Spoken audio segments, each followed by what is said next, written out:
What's up, everybody? Marvel Studios finally has their own Fantastic Four movie, The First Family. They've come home, and we've got tons to dive into. Let's get right into it.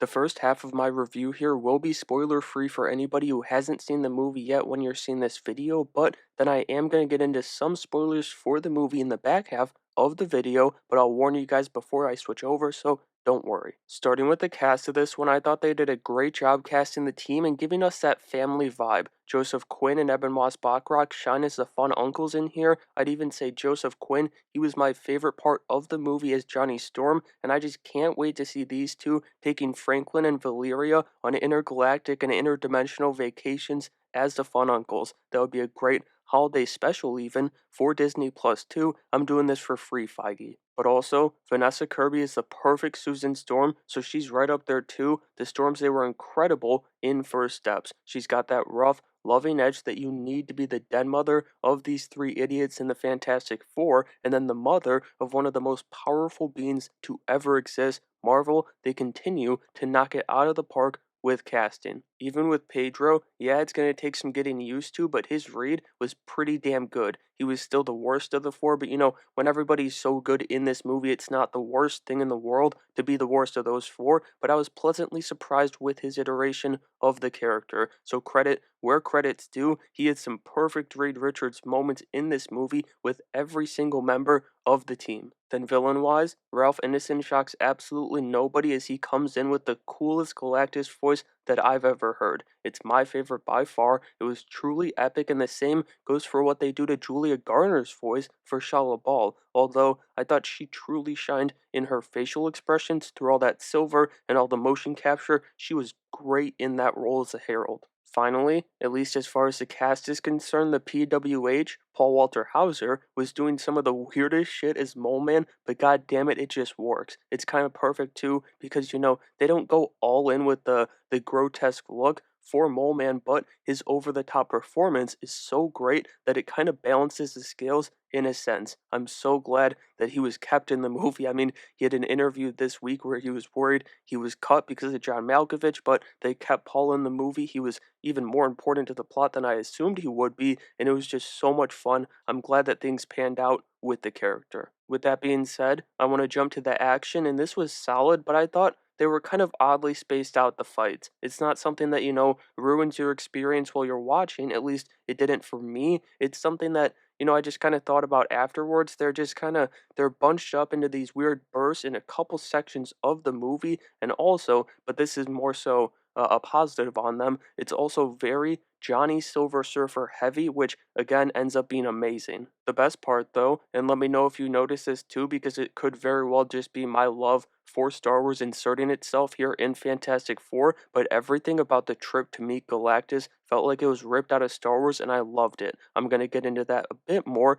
in a second when I dive into the visuals of the movie, but I was glued to the screen for that entire portion of the movie. I mean, it's almost a whole second act. It's so good. Also, a couple other quick things without getting into spoilers for these two scenes, obviously, but the moment with Johnny telling Ben to say clobbering time from those trailers, it's hilarious because of what's happening to Reed in that scene. And then Sue, she just bodies everybody in this movie. She's cracked. If they ever do Malice with Vanessa Kirby, Sue Storm, it might just be Jover for the Fantastic Four. But I've got to get into the visuals in this movie because they went so practical with everything they could that the crazy space battles in Galactus and the Surfer are so incredibly crisp. If I didn't like Joseph's Johnny so much, I'd say that this was probably the best part of the movie, but he just had me cracking up the entire time, so he gets the torch, pun intended. Reed's powers were also used magnificently, and they weren't just used, one time to show you that, oh yeah, he has these powers and we know it. He's bouncing around during fights and using them to get around and using his legs as gravity wells when they're on their ship.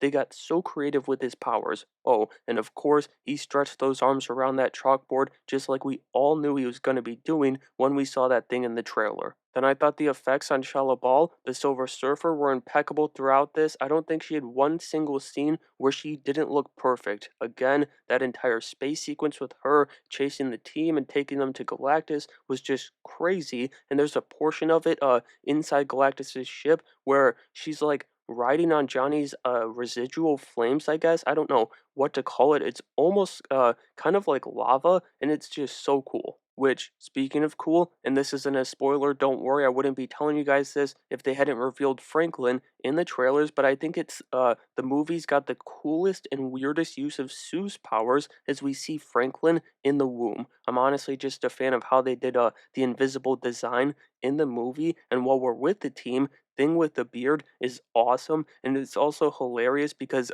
we all thought there was some big story reason behind why he had the beard, like some time dilation stuff, but it's literally just to save an energy so he's not shaven. Anyway, I finally get to go uber nerd here as this trip to meet Galactus is the most, and yes, I know people are like saying interstellar vibes, and I got those too, but this is the most Star Wars thing to hit theater screens in the past decade. I know the sequels came out, I said what I said. You've got Avatar level visuals here mixed with the hyperspace ring that their spaceship goes into to travel, the Mustafar vibes inside the Big G ship, and even to an extent the droid factory on Geonosis, and then the Obi-Wan Jango Fett vibes, the chase scene with their escape from the surfer and from his ship. It's genuinely one of the coolest sequences in any CBM. But overall, I'm honestly shocked with how happy I am with this movie. It features one of Michael Giacchino's best scores. I'd probably say one of his top 5 scores, as he cooks so damn hard with this movie, from Shallow's introduction to the space battle to the main theme. It's unbelievable. He, Matt Shackman, and the cast, of course,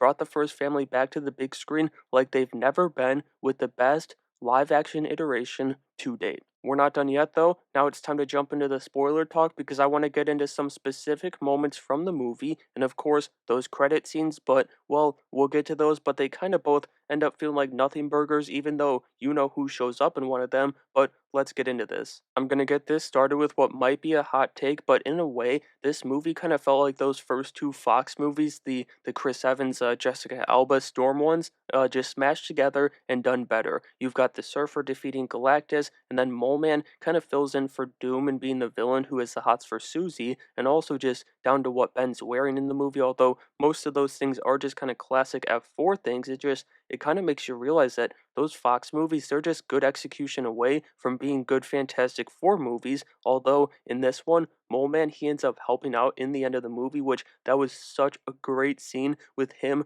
going to the Baxter building. I've never laughed so hard at Paul Walter Hauser. But the thing that's been bouncing around in my head since I saw the movie is that Matt Shackman is clinically insane and should be obligated by how hard that insanity made him cook on this to make 20 Fantastic Four movies. Using Galactus as a way to showboat a 1 month old Franklin Richards is simply peak. I don't know what to tell you, from Galactus's eagerness to get him to bring in his own mother back from the fucking dead. What an introduction. Then, and this part is just a theory of mine, but I think Natasha Lyonne is still playing Alicia Masters in this movie. And I know, we've got the whole original character thing, and she's not blind, but the movie, it explains it. Right before Shalla-Bal shows up, Reed's showing off his city protection plan, and one of the villains is Puppet Master, who's her stepdad. So the point is, I think she's using an alias so that she can be this teacher, but who knows if we'll ever find out since we're not on Earth 616 here. The same goes for this next part. This is just more so speculation, and we won't know why or what happened here because it was cut from the movie, and that's Red Ghost. I think Reed, he was going to go to Red Ghost in prison because of course they defeat him in the beginning. That's part of the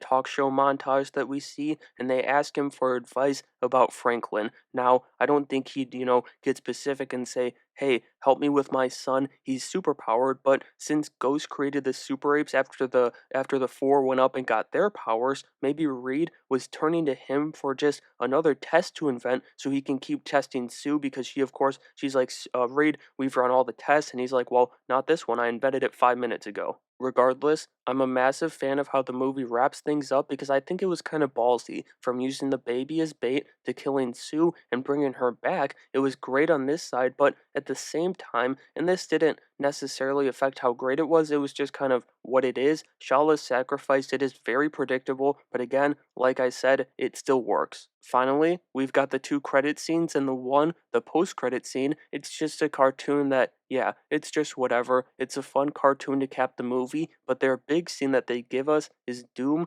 coming and meeting Franklin Richards in the mid-credit scene, but we get no dialogue, nothing. We just see the mask design and the cloak, which is cool and all, but it was a bit underwhelming, I guess. But once I got over that part of it, because it is pretty damn cool seeing Doom again, I got to thinking, and I feel like maybe RDJ's Doom will actually be from Earth 828, because if you remember, the rumors were that this Fantastic Four team, they were displaced onto this Earth. It wasn't actually their Earth, they were from 616, but now it definitely feels like, yeah, they're just from here, and so I think Doom's going to be from there too, and this scene happens because of that final battle that the team has with Galactus. I think Doom was watching, as he so often does. They make sure to point out multiple times in the movie that the seat for Latveria at the Future Foundation is empty, and so my mind kind of immediately jumped to he was watching the fight at the end of the movie, and he saw Franklin revive Sue after everything was over. I mean, that's more, and I mean like 9 million times more than enough to get Doom's attention, and it helps make the scene, just a bit more exciting if you ask me. And so that's going to do it for my review of the Fantastic Four First Steps. It's the best movie for the team to date, as it lands at an 8 out of 10 for me, but let me know what you thought of First Steps down in the comments below, and make sure you have a great day.